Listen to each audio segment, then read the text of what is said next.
그리고 신길 12구역 재개발한 신길 센트럴 자이냐, 대학로가 도보 10분 거리에 모아타운 추진한다고 하는데 여기 지역 개발이 될까요?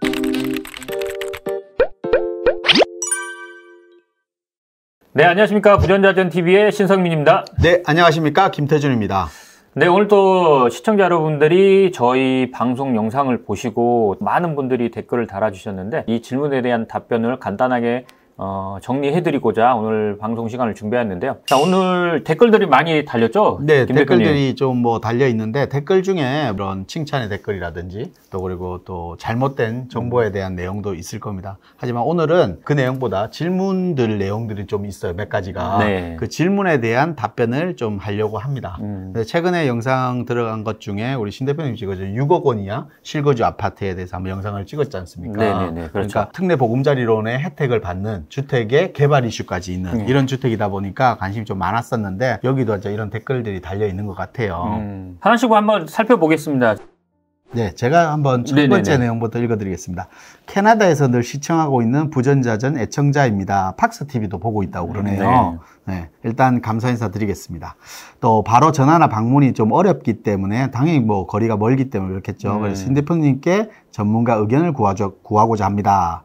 결국은 신 대표님한테 질문을 하는 거니까 현재 갭 투자로 신길 센트럴 자이와 구축인 영등포 구청역 앞에 있는 현대중 어떤 걸 매수할까, 그리고 4년 이후에 실거주나 매매를 생각 중입니다 라는 얘기 같아요. 네. 결국은 이제 투자용으로 영등포 구청역 바로 앞에 현대라고 하면 아마 현대 홈타운 얘기하는 것 같아요. 네네네. 그러니까 현대 홈타운이냐, 그리고 신길 12구역 재개발한 신길 센트럴 자이냐, 이런 내용인 것 같습니다. 어떻게 생각하십니까? 신길 센트럴 자이 같은 경우에는 신길 뉴타운 안에 있는 신축 아파트고, 그 다음에 영등포 구청 앞에 있는 현대 홈타운 같은 경우에는 실제적으로 구축 아파트에 속하는 건데, 자, 25평 아파트 그리고 30평 아파트라고 하는데 4년 이후에 실거주 또는 이제 매매라고 얘기하면 아마 투자 목적이신 것 같은데요. 새 아파트냐 아니면 구축 아파트냐, 그리고 실거주냐 아니면 투자냐에 따라서 좀 차이는 있겠지만 실제적으로 실거주를 생각을 한다면은 신축 아파트가 좋겠죠. 그래서 저는 신길 센트럴 자이 실거주를 하신다면 신길 센트럴 자이를 가시면 좋겠는데, 만약에 거주를 안 하시고 계속해서 투자 목적으로 가지고 있는다면은 아무래도 신축 아파트하고 구축 아파트가 있으면은 구축 아파트가 좋긴 합니다. 그래서 구축 아파트인 지금 현재 영등포 구청역에 있는 현대 홈타운 자체가 좀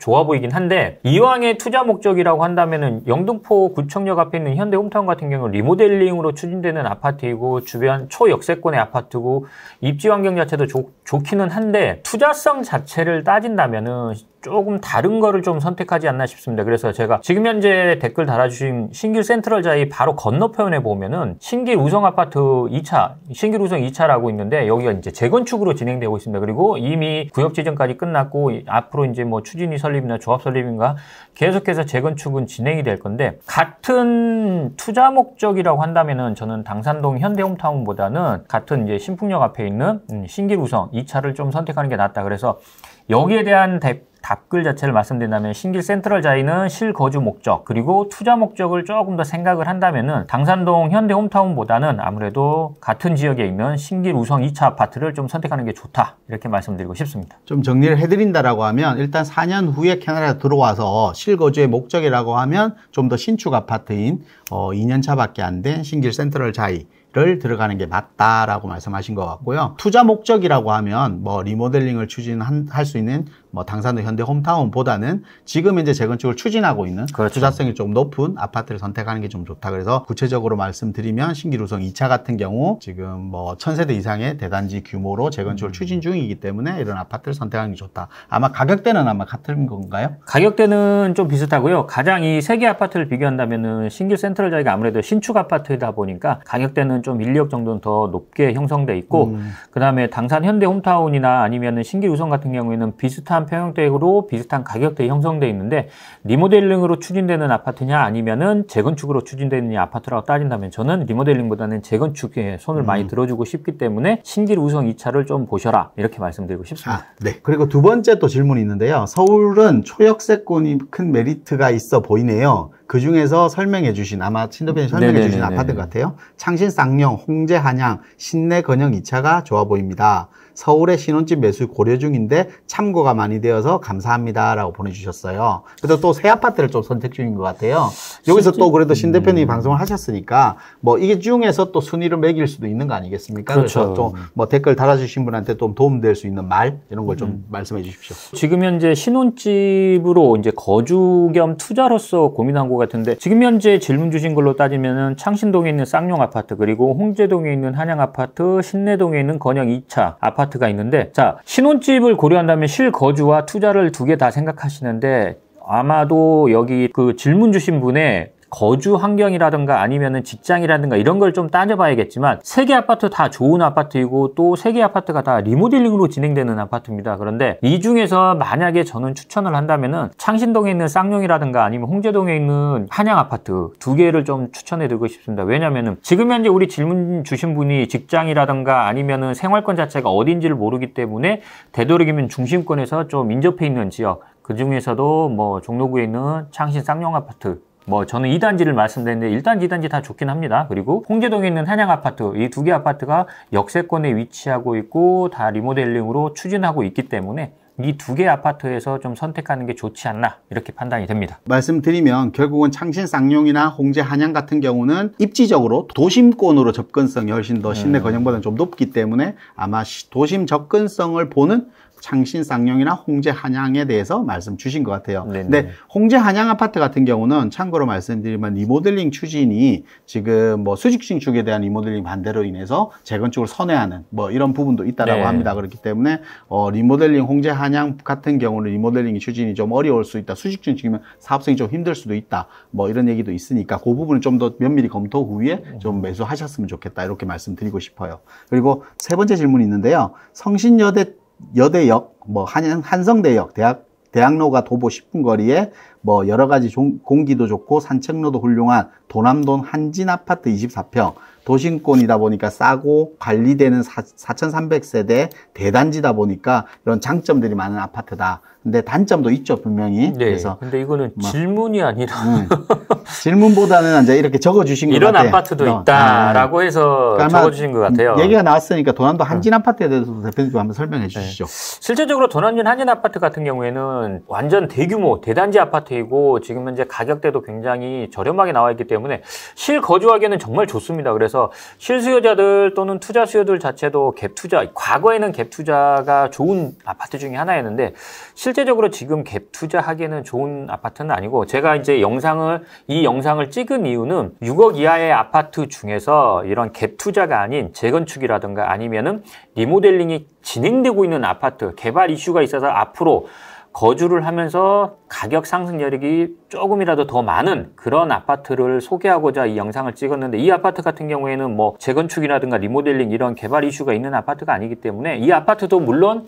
실거주하면서 투자용으로 갭 투자하기에는 나쁜 아파트는 아닙니다. 좋은 아파트입니다. 그렇지만 이 아파트 또한 단점이 있고 그 다음에 개발 이슈가 없기 때문에 가격이 올라가는 폭, 상승하는 폭은 일반적인 재건축이나 리모델링 아파트보다는 작기 때문에 이 아파트는 이렇게 정리를 해드리고 싶습니다. 결론적으로 말씀을 드리면 결국은 우리 영상, 그러니까 신 대표님이 찍은 영상 자체는 6억대 아파트, 그러니까 실거주하기 좋은 대단지 아파트의 6억대 아파트이긴 맞지만 그중에 투자성이란 플러스 요인이 있는 거잖아요. 그렇죠. 그러니까 투자성이라고 하면 뭐 리모델링 또는 재건축에 대한 개발 이슈가 있는 건데 우리 아파트는 뭐 거주하는 6억대 이하의 아파트로서 좋은 아파트이긴 하지만 아직까지 투자성 부분에서는 좀 약하기 때문에 뭐 맞아 여기서 빠져 있는 것 같아요. 그래서 아마 이 시청자님이 댓글로 이 아파트도 나쁘지 않느냐 해서 적어주신 좋은 것 같아요. 아파트라고 해서 소개를 해주신 것 같아요. 근데 그런 것 같습니다. 예, 말씀을 드리면 좋은 아파트인 거는 맞는데 개발 이슈가 없기 때문에 이런 부분에 가격이 올라가는 부분에 있어서는 재건축이나 개발 이슈가 있는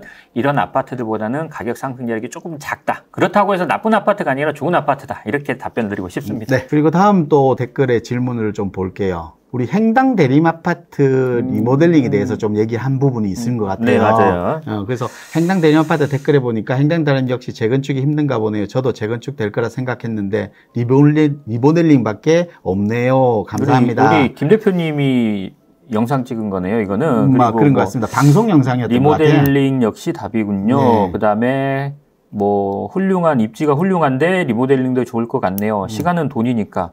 네. 뭐 여러 가지 내용들이 있는 것 같습니다. 제가 한번 읽어보고, 네. 그러니까 지금 현재 아무래도 행당대림 같은 경우에는 리모델링하고 재건축하고 이렇게 조금 어느 걸로 가야 되는지 이렇게 조금 힘겨루게 하는 상황이다 보니까 우리 김 대표님 같은 경우에는 아마도 리모델링으로 가는 게 좋지 않냐라고 했는데 이 부분은 사업성 때문에 그러겠죠? 네, 그렇죠. 지금 행당대림 같은 경우는 세대수가 많기 때문에 지금도 리모델링으로 가느냐 재건축으로 가느냐에 대한 계속해서 주민들 간의 다툼들이 있는 걸로 알고 있습니다. 그렇기 때문에 어떤 쪽으로 가든 일단은 새 아파트로 변모해서 입지적인 부분이 원체 높기 때문에 어떤 형태로 가도 새 아파트가 되어서 가격이 상승하는 것은 마찬가지입니다. 하지만 어떤 게 갔을 때 조합원들에게 이익이 갈 것이냐, 그러면 사업성으로 봤을 때는 분담금을 많이 내는 재건축으로 할 것이냐, 분담금이 적은 리모델링, 그러니까 분담금 차이가 분명히 발생하겠죠. 그런 부분들로 따졌을 때는 용적률상이라든지 이런 거 봤을 때 리모델링으로 가는 게 맞다 라는 겁니다. 하지만 최근에 이제 리모델링이라는 게 뭐 내력벽 철거에 대한 부분이라든지 수직 증축에 대한 부분, 안정성에 문제가 발생하기 때문에 리모델링 추진들이 좀 지지부진한 단지들이 많이 있습니다. 지금 그리고 다시 재건축으로 선회하는 단지들도 많이 있기 때문에 이 부분은 아직까지는 뭐 안정성에 대한 부분이 아직 완화되어 있지 않기 때문에 이 부분에 대한 부분들도 면밀히 검토해 들어가야 되지만 현재 기준점의 사업성과 그리고 조합원에게 들어가는 비용으로 계산했을 때는 리모델링이 아마 좀 좋은 선택이 아닌가라는 답변을 드린 것 같습니다. 제가. 저도 한마디 이제 정리를 한마디 하면서 덧붙이자면은 저는 솔직히 재건축, 리모델링 그리고 사업성 얘기들을 많이 하시는데요. 하나만 좀 말씀을 드리면은 사업성 자체도 많이 따지셔야 되는 부분이 있습니다. 조합원 입장에서는. 그런데 제가 생각하는 아파트가 개발이 된다면 재건축, 리모델링 두 가지가 있는데 실제적으로 빠르게 진행돼서 내가 빨리 새 아파트에 입주하거나 아니면은 나의 투자 수익이 빨리 발생하는 게 저는 좋다고 봅니다. 그래서 재건축, 리모델링 두 개가 있다면은 조합원들 입장에서는 사업성도 중요하지만 그거보다는 조금 더 빨리 진행될 수 있는 방향이 있다 그러면은 저는 리모델링도 추천하는 방향이기 때문에요. 이런 부분도 조금은 생각은 한번 해보시는 게 좋을 것 같습니다. 다음 또 댓글을 한번 볼까요? 그러니까 얼마 전에 김포 서울 편입에 대해서 한번 했는데 여기에서 댓글 중에 질문이 하나 있습니다. 모아타운 추진한다고 하는데 여기 지역 개발이 될까요? 매수해도 될까요? 라고 질문했는데요. 또 보니까 서희초등학교 근처라고 질문을 했네요. 이 지역에 모아타운 추진한다고 하는데 이 지역을 뭐 개발이 과연 가능한지 그리고 뭐 지금 매수해도 괜찮은지 이런 질문인 것 같습니다. 실제적으로 서초동에 있는 서희초등학교라고 하면은 그 주변이 이미 다 재건축이 된 아파트들 단지들밖에 없기 때문에요. 서희초등학교 근처라고 보면은 제가 지도를 한번 보면은 자 지금 현재 우리 서희초등학교라고 보면은 서희초등학교 주변으로는 뭐 그랑자이라든가 아니면은 리더스원이라든가 다 여기 재건축된 아파트들밖에 없기 때문에 실제적으로 모아타운으로 추진된다고 한다면은 지금 현재 경부고속도로 지나서 건너편에 있는 여기 지역을 말씀드리는 것 같은데 실제적으로 여기 같은 경우에는 모아타운으로 추진되는 구역은 아닐 것 같고요. 좀 어렵다라고 말씀을 먼저 드리겠습니다. 왜 그러냐면은 서희초등학교 그 주변 건너편 여기 서초동 지역 같은 경우에는요. 가서 보시면 아시겠지만 고급 주거단지들이 되게 많습니다. 그러니까 대지 지분이 굉장히 크고 고급스러운 어떻게 보면은 저택이라고 해야 되나? 이런 큰 대지 평수 뭐 100평, 150평 되는 큰 주택들이 많기 때문에요. 실제적으로 여기가 모아타운으로 진행되기는 좀 어려운 지역이다라고 말씀드리겠고 만약에 여기가 모아타운으로 추진하려고 뭐 동의서를 진구하고 있거나 그렇다고 한다면은 일부분에 지나지 않기 때문에 저는 여기 지역이 모아타운이나 뭐 신속통합이라든가 아니면 일반적인 재개발로 진행되기는 좀 어려운 지역이다 이렇게 판단이 되기 때문에요. 실제적으로 여기가 개발되기는 좀 어려운 지역이다라고 말씀을 드리고 싶습니다. 네, 서희초등학교 부근은 말 그대로 우리가 흔히들 말하는 독수리 용제라고 하죠. 강남역 주변의 아파트, 그렇죠. 재건축 아파트들이 다 재건축이 완료되어 있고 하기 때문에 아마 서초 1동 지역을 말씀하시는 것 같아요. 서초 1동 지역 같은 경우는 우리가 이런 것 같아요. 모아타운 같은 경우는 추진하는 거는 동의율 30%면 추진할 수 있어요. 그렇죠? 그래서 서울시에다가 접수를 하고 진행하지만 결국은 조합 설립을 위해서 동의율 80%를 받아야 됩니다. 근데 이 지역에서 서초 1동에서 80%의 동의율을 아마 과연 가능할까라는 물음표를 던지는 것 같아요. 그래서 투자라는 거는 불확실성에 투자하는 거는 좀 맞지 않는다고 생각해요. 이미 선정되어 있는 지역이라든지 이런 지역도 많기 때문에 굳이 뭐 이런 지역을 입지적으로 너무 좋은 지역이지만 뭐 진행 여부를 따졌을 때는 좀 선정된 지역이라 안전한 투자를 하는 게 맞지 않을까 저는 그렇게 생각합니다. 그러니까 매수해도 될까라고 질문을 주셨으니까 아마 투자 목적으로 여기를 그렇죠. 보시는 것 같아요. 네. 근데 아무래도 저나 우리 김 대표님 생각은 여기는 모아타운 또는 신속통합, 재개발 이런 쪽으로 개발이 되기에는 좀 어려운 지역이다. 이렇게 답변을 드리고 싶습니다. 네. 다음 질문 또 보니까 제가 우리 김 대표님이 한 거네요. 부평에 있는 갈산 두산 아파트 그리고 대동 1차 아파트를 매수를 고민 중입니다라고 했는데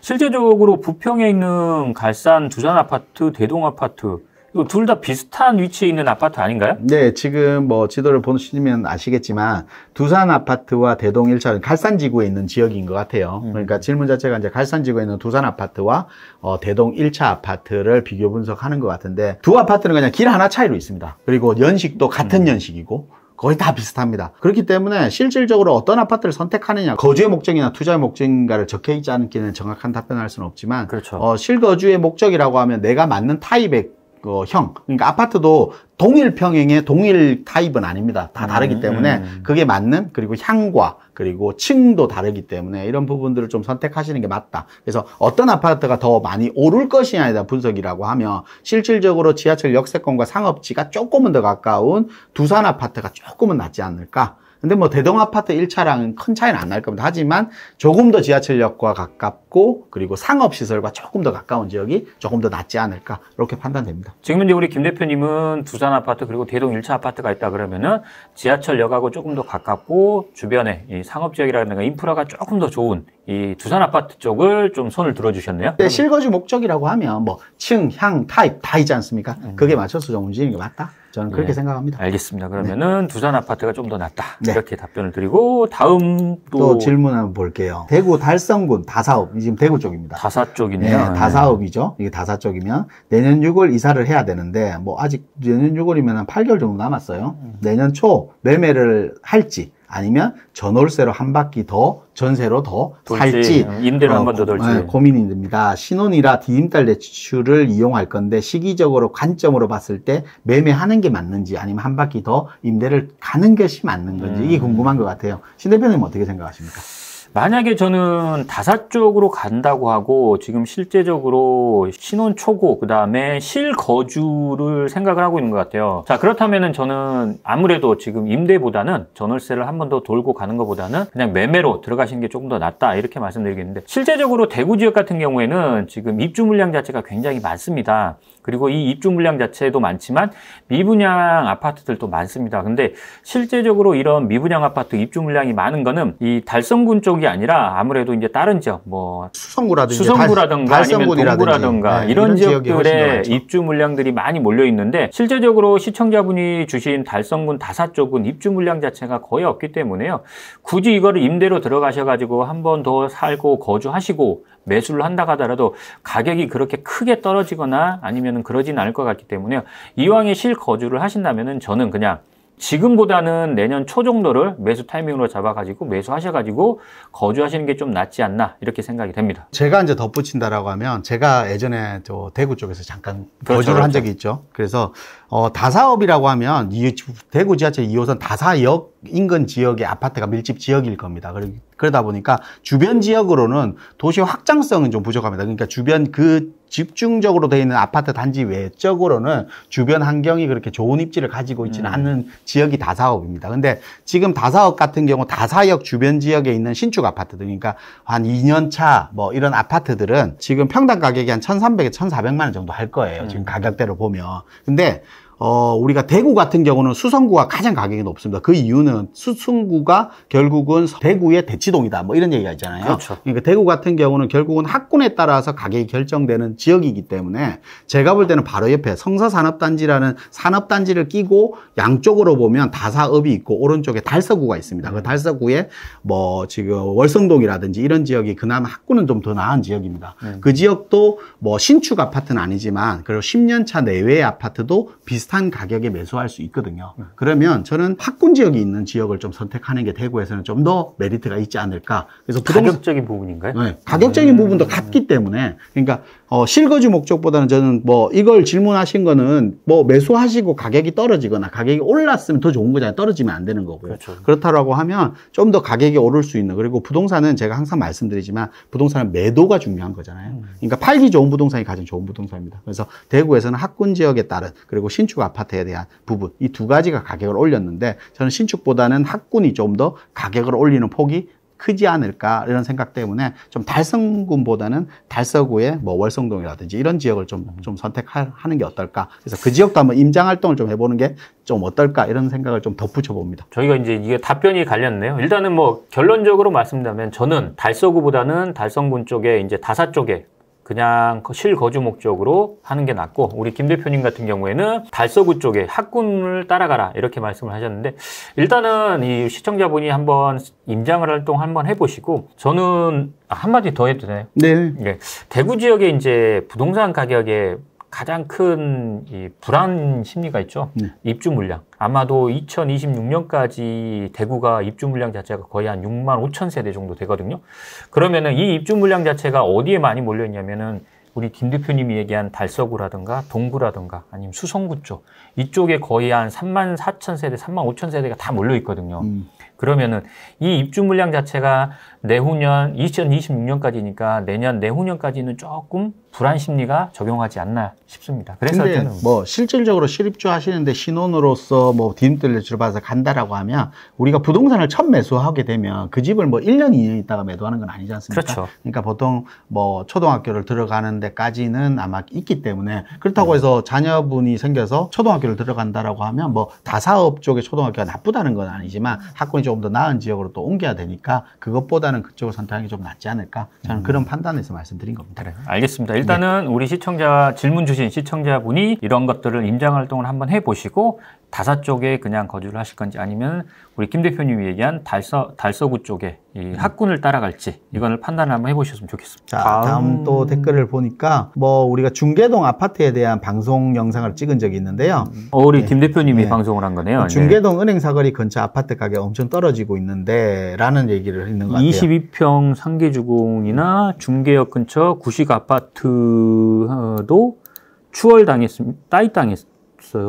가격이 더 많이 떨어졌다. 뭐 떨어지고 있다. 상계 주공이나 중계 근처 구식 아파트보다도 가격이 더 많이 떨어졌다. 이 내용 같습니다. 그러니까 그런 것 같아요. 그러면 지금 실질적으로 우리가 뭐 이렇게 봐야 되는 내용은, 우리가 노원구 같은 경우는 대부분 다 재건축 아파트들이잖아요. 근데 중계동이 은행 사거리 무슨 아파트를 얘기하는 거죠, 이게? 중계동 건영 3차 아파트를 얘기하는 건데.